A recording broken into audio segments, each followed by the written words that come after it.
จอมขวัญจะแปรพันควงสายใหม่สุดที่ฮักอ้ายเศร้าใจอ้ายน้อยใจสุดคืนคงน้องสั่งใจดำบ่น่าทำให้อ้ายซ้ำทุกระทมสุดที่ฮักอ้ายตอมตรง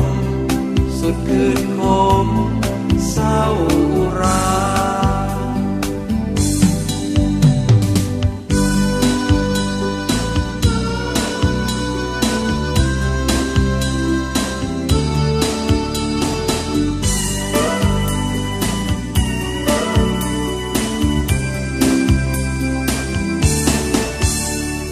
อ้ายบ่นึกฝันว่าจอมขวัญจะแปรพันลืมสัญญาถ้าบ่ฮักบ่เมตตาบอกอ้ายมาจะหลีกทางสิ้นสุดกันทีต่อแต่นี้จะหลีกหนีให้ไกลห่างจะบ่คิดให้อุกอังจะหลีกทาง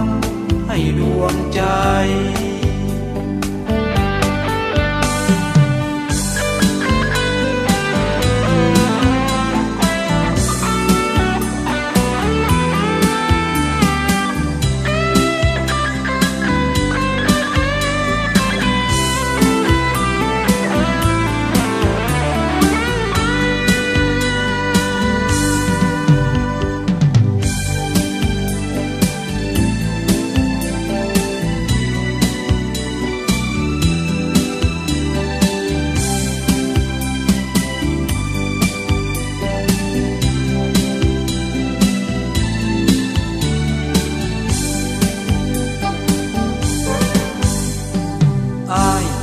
บ่นึกฝัน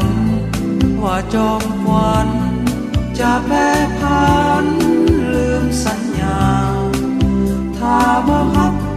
บ่เมตตาบอกอ้ายมาจะหลีกทางสิ้นสุดกันทีต่อแต่นี้จะหลีกหนีให้ไกลห่างจะบ่คิด